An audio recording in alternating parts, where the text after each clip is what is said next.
Well, it appears oral cancer is on the rise, and ABC News 4 expert Dr. Nicole Dahlkemper is here from Waters Edge Dentistry. She's got some important information that all of us need to hear. Dr. D, how are you? Good. How are you doing, Laura? I'm doing well. So oral cancer is not really something that we hear a lot about, but plenty of people suffering from it. Yeah, every year 40,000 Americans are diagnosed with oral cancer, and one shocking fact is that the incidence oral cancer is 3 times more common than cervical cancer.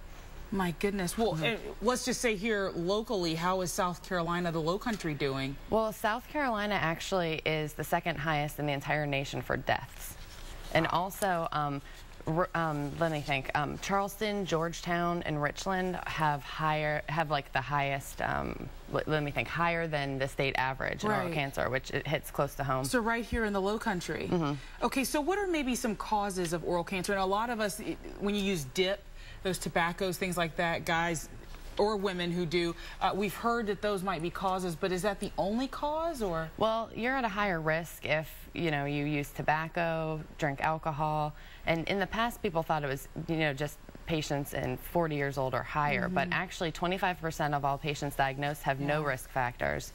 And HPV, which we hear a lot about, that causes cervical cancer, it actually is attributed to oral cancer as well.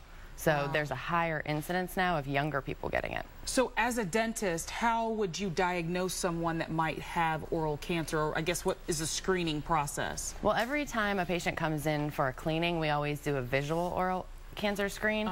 Like, we'll check the neck, we'll look in the mouth, look at the tongue, we'll do that. But we also have an adjunct called Visalite, and it's actually a rinse that you rinse your mouth with, and we go in your mouth and we look with a light. And what that does is we can actually look deeper into the cells in the mouth, and we can diagnose earlier.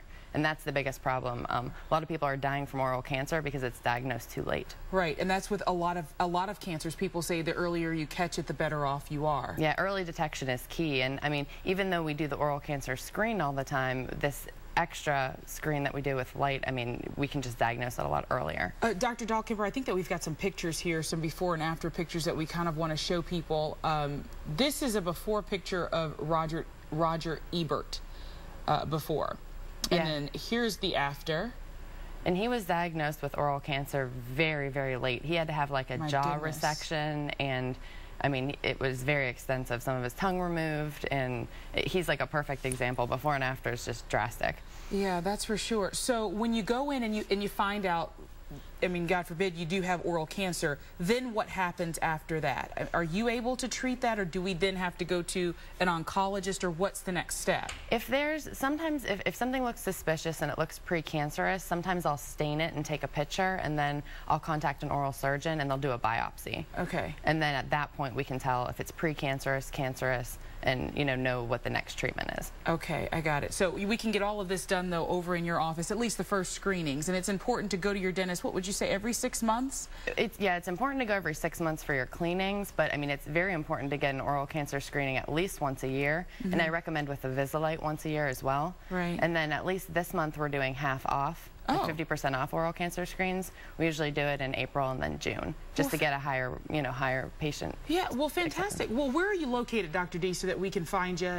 We're located in Mount Pleasant, right across from the DMV off Isle of Palm Connector.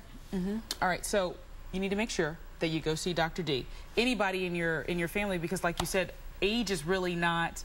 It used to be that you thought it was older people, but I guess age is not really a factor anymore. It could be anyone. Yeah, and especially when you think it's 3 times more common than cervical cancer. I mean, us as women, we go to the doctor every year and get tested. So, I mean, people just kind of forget about oral cancer and how common it is.